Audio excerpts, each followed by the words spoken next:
अली मोहम्मद खान समझाइएगा ज़रा लोगों को कि आपके जहन में एक्सटेंशन नहीं है, लेकिन क्या वो लीगल नॉर्म हो सकती है, क्योंकि आप वज़ीर पार्लिमानी अमूर भी रहे हैं, कॉन्स्टिट्यूशन को अच्छी तरह समझते हैं।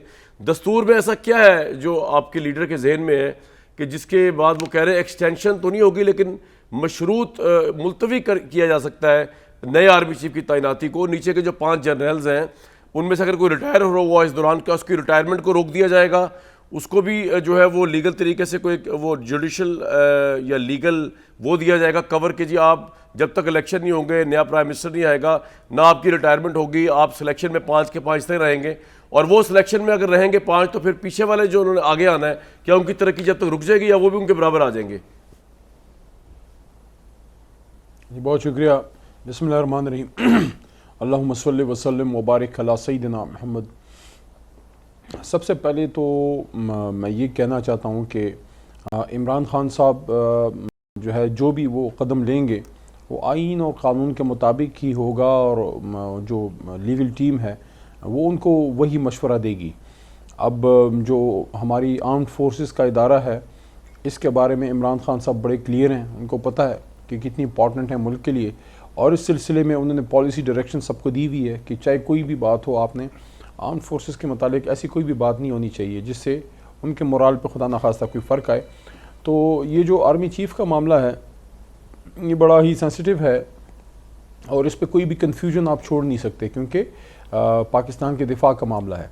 तो खान साहब ने इसमें सिर्फ ये एक नुक्ता पेश किया है कि जो मौजूदा हुकूमत है, चूँकि इनके पास उस तरह का मैंडेट नहीं है और हम ये समझते हैं कि एक इम्पोर्टेड हुकूमत है, मुनासिब होगा कि जो इलेक्टेड हुकूमत है चाहे शहबाज शरीफ साहब की क्यों ना हो, जिसको भी अवाम वोट दे, हमें दे। मुझे एक बात बताइए, इन्होंने इमरान खान साहब ने अब की दफ़ा ये नहीं कहा, उन्होंने कहा कि बयान भी दिया तो उन्होंने कहा था ये करप्ट है, जरदारी करप्ट, नवाज शरीफ करप्ट, शहबाज शरीफ करप्ट, ये लोग तो आप ये किस तरह कह रहे हैं कि अगर ये इलेक्शन जीत के आ गए, अभी भी इलेक्शन जीत के आए में इनकी अलायंस की जो हुकूमत है, आप कह रहे हैं 85 सीटें अगर सबकी मिलाई जाए तो आपकी मेजोरिटी बनती है ना उनकी। इनकी करप्शन की नेचर हैयत किस तरह चेंज हो जाएगी अगर ये नेक्स्ट टाइम जीत के आ जाते हैं? ये तो जीतते हुए आ रहे हैं, कभी हारते हैं कभी जीतते हैं। तो आपने तो कहा करप्ट है इसलिए आर्मी चीफ नहीं लगा सकते, तो एक तरफ आप कह रहे हैं अगर जीत के आ जाए भले तो लगा ले आर्मी चीफ, एक तरफ आप कह रहे हैं क्योंकि करप्ट है तो ये लगा नहीं सकते। तो बड़ी सिवियर कन्फ्यूजन है सर ये तो आप लोगों की लाइन्स में। मैं समझता हूँ कोई कन्फ्यूजन ना है, ना होनी चाहिए, क्योंकि अहम मामला है। और उसमें जो उन्होंने नुक्ता पेश किया है वो यही है कि जो भी नई हुकूमत आए वो उस अपने मुनासिब वक्त पे फिर सिपा सालार के बारे में फ़ैसला करे। तो उसके लिए अब ये जो बीच का टाइम है जिसके बारे में आप पूछ रहे हैं कि इस टाइम के दौरान जी कि जो हमारे चीफ़ हैं उनका टाइम नवंबर में पूरा हो रहा है, और कोई भी इलेक्शन अगर होता है तो नवंबर तक तो मुझे नज़र नहीं आ रहा कि नवंबर से पहले कोई इलेक्शन हो। तो ज़ाहिर है फिर नई जो भी हुकूमत आएगी वो नवंबर दिसंबर के शायद बाद ही आए। तो बीच का जो इंटररेग्नम है, बीच का जो गैप है वो कैसे कवर होगा, तो उसके लिए कानूनी जो है सारी टीम भी मौजूद है। मुझे बात बताइए कि अगर आर्मी ये बीच का जो पीरियड है, एक तो बीच के इस टाइम को कवर करने के लिए सर कोई ना कोई उसका कोई कानूनी हल वो लोग एक तरफ तहरीक इंसाफ मेरिट की बात कर रही है, दूसरी तरफ आप कह रहे हैं कि आर्मी चीफ जिन्होंने खुद कहा मैं एक्सटेंशन नहीं लूंगा, लेकिन अगर आप बिलफर्ज नेशनल डायलॉग में उन्हें कहें जी आप एक्सटेंशन लें तो आप तो मेरिट के खिलाफ बात कर रहे हैं। आप ये कह रहे हैं कि वो 5 जनरल्स जो हैं जो इस रेस में शामिल हैं वो रिटायर हो जाएंगे, या वो एक दिन भी जो है ऊपर आर्मी चीफ जब उन्होंने बनना है वो नहीं रह पाएंगे, क्योंकि आप उसको इल्तवा में डाल रहे हैं। सिर्फ आप अपनी उसके लिए कि आप प्राइम मिनिस्टर बन के आए, आप अपनी मर्जी का आर्मी चीफ चुने, अपनी मर्जी के, ताकि इलेक्शन बाद में क्योंकि नवंबर से, तो आप तो मेरिट को तय तय कर रहे हैं ना। आप उन 5 जनरलों को जिन्होंने 40 साल पाकिस्तान की खिदमत की है, जिनका ख्वाब है, जो इस रेस में है, जिनकी ख्वाहिश भी होनी चाहिए और उनको डिजर्व भी करते हैं उनमें से एक आर्मी चीफ नया बने, आप उनको ब्लॉक कर रहे हैं और फिर आप मेरिट की बात भी कर रहे हैं और आप मेरिट को ब्लॉक भी कर रहे हैं क्योंकि इमरान खान प्राइम मिनिस्टर नहीं है और वो इलेक्शन जीत के प्राइम मिनिस्टर बन के अपनी मर्जी का आर्मी चीफ लगाना चाहते हैं। देखें, जो बुनियाद है वो तो आपने सामने रख भी दी। आपने जो बात की है हकीकत यही है कि जो लोग इन 4, 5, 6 जितने भी होते हैं, मुझे ज़्यादा इन मामलात का नहीं पता, लेकिन जितने भी आते हैं वो सारे कॉम्पिटेंट लोग होते हैं। उसमें आपने best of the best select करना होता है। वही मेरिट है कि उसमें सबसे बेहतर कौन है। जो आपने बात की ना कि खूब से खूब तरक्की तलाश, तो वही है कि सबसे बेहतर इनमें कौन है जो आर्म फोर्सेस को लीड कर सके। और तो रिटायर हो जाएंगे ना सर, उनमें से कितने रिटायर हो जाएंगे? जो आप कह रहे हैं कि इल्तवा कर दिया जाए इलेक्शन तक, अली भाई मैं तो ये जानने की कोशिश कर रहा हूँ, आप एक तरफ मेरिट की बात कर रहे हैं, उसी सांस से आप कह रहे हैं कि आपकी खातिर, क्योंकि आपने पावर में आना है, तब तक इल्तवा इन 5 का क्या होगा? ये जो सीनियर जनरल्स हैं ये तब तक जो है रिटायर हो जाएंगे या इनकी पोस्टिंग नहीं होगी एज आर्मी चीफ अगर बनना चाहे इनमें से कोई एक? देखिए मैं अर्ज़ करता हूँ, कल जितना मैंने भी वो देखा, कामरान खान साहब ने जब इमरान खान साहब से पूछा तो उसमें जो मौजूदा हालात है इसके बारे में भी बात हुई कि सैलाब है और जिस तरह की परेशानियाँ और मुश्किलात हैं, तो क्या इसमें वो जो बीच का टाइम है नई हुकूमत के आने तक के वो उसके बाद वो सिपा सलार का इंतखाब करे, वो कैसे कवर होगा? तो उसका तो रास्ता एक्सटेंशन ही है, या जो भी उसका आईनी कोई हल निकलता है। एक्सटेंशन मिलना या ना मिलना दोनों जो है वो आईनी काम है, इख्तियार होता है चीफ़ एग्जीक्यूटिव के पास, जो वज़ीर आज़म है वो उनको दे सकते हैं।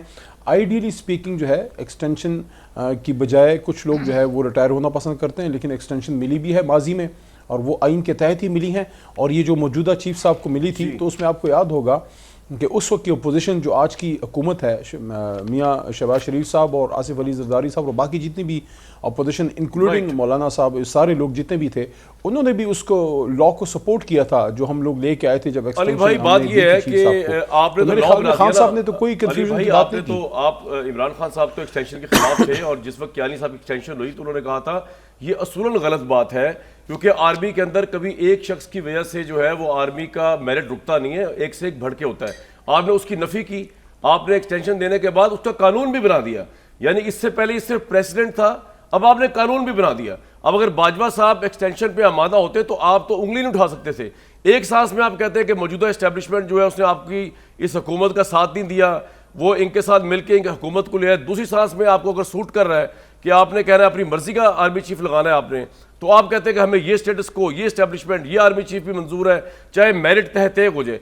आई एम सॉरी, मैं आपके जवाब से बिल्कुल कन्विंस नहीं हूं। ना आपने कोई लीगल ऐसी प्रोविजन बताई है जिसमें आप मेरिट को सामने रखते हुए आप 5 लोगों के राइट्स को स्नब कर रहे हैं और सिर्फ इमरान खान को राइट देने के लिए मियां साहब के पास जाइएगा। जी मैं जा रहा हूं मियां साहब के पास। जी फरमाएं। जी फरमाएं। बस एक नुक्ता ये है, खान साहब ने ये नहीं कहा कि मैं अपनी मर्जी का कोई सिपा सालार लगाऊंगा। इस बात की गारंटी तो किसी के पास नहीं है कि अगला वज़ीर आज़म हम लोग ही होंगे, खान साहब ही होंगे। उन्होंने ये कहा कि नई हुकूमत जो भी आए वो करे। सर आपका पॉइंट आ गया, सर आपका पॉइंट आ गया, मैं आगे जा रहा हूं। सर आपका पॉइंट आ गया अली भाई इन दोनों चीजों में, इसलिए उसके पॉइंट ये है कि आपको पता नहीं पता है कि नहीं पता, इमरान खान साहब को बिल्कुल पता है, उनको सही पता है कि वो अब आएंगे तो 2/3 से आएंगे, इसलिए वो चाह रहे हैं, नंबर 1। और मुझे पता है आपको भी पता है इस बात का, तो आप ये ना कहें कि वो ओपन एंड लेवल प्ले पे कह रहे हैं कि जी क्योंकि पता नहीं कौन जीत जाए तो कौन। और दूसरी बात, अगर उनको ये नहीं पता कि वो आएंगे कि नहीं आएंगे, तो जिस क्राइटेरिया पे आप इस वक्त आर्मी चीफ की तैनाती को पोस्टपोन करके मेरिट को तहत करने की बात कर रहे हैं, कानून की धज्जियां उड़ाने की बात कर रहे हैं, उसके हिसाब से तो ये फिर करप्ट लोगों को आप मैंडेट दे रहे हैं कि ठीक है अगर ये इलेक्शन जीत के आ जाए तो ये करप्ट लोग भी आर्मी चीफ दोबारा लगा सकते हैं। तो तब अगर लगा सकते हैं अब भी लगा सकते हैं, because they are now elected, they will be then elected. The only difference is about corruption. तो फिर आप ये तो ना लोगों को कहें कि तो धूल झोंकने वाली बात है ना सर। ये आपका जवाब पहली दफा अभी इम्पोर्टेड है फिर इलेक्टेड हो जाएंगे। जिसको आप इम्पोर्टेड का ताना दे रहे हैं उनके साथ तो आप ताल्लुका ठीक बनाने की कोशिश कर रहे हैं। अमेरिका के साथ आप कह रहे हैं मेरी कोई लड़ाई नहीं है। क्यों लड़ाई नहीं है आपकी? जिस अमेरिका ने आपके साथ साजिश करके इस मुल्क की हुकूमत को गिराया, उन्होंने ये कहा कि मेरी लड़ाई नहीं है, मेरी दुश्मनी नहीं है, दोस्ती चाहते हैं, गुलामी नहीं। अली भाई गुलामी नहीं लेंगे, ताल्लुकात रखेंगे। देखिए गुलामी सीखने के लिए तो हमें ना पीटीआई की जरूरत है जाती तौर पे मुझे, ना हमें पता गुलामी क्या होती है। अच्छी बात है आप गुलाम नहीं है, हम आपको बनने भी नहीं देंगे अगर आप इलेक्टेड बंदे।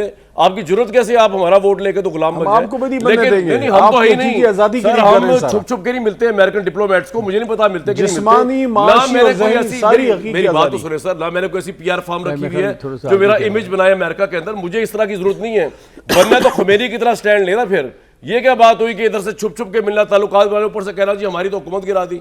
मुझे तो गुस्सा चढ़ा, इन्होंने आपकी हुकूमत गिराने की जरूरत कैसे की? आपने पॉलिसी क्यों नहीं ली? आपको इससे पॉलिसी लेनी चाहिए थी सर। कभी भी नहीं कहा कि मैं अमेरिकन एम्बेसडर से कहना चाहिए था सर गुलामी नहीं चाहते। नहीं सर गुलामी ही है ना। जब आपने जब अमेरिकन सफीर से डिमांड नहीं की अपॉलॉजी और आप उससे मिल रहे हैं, केपी की गवर्नमेंट मिल रही है, तो ये गुलामी और क्या है? ये व्हाट इज दिस? आप ये एक्सप्लेन करिए क्या है?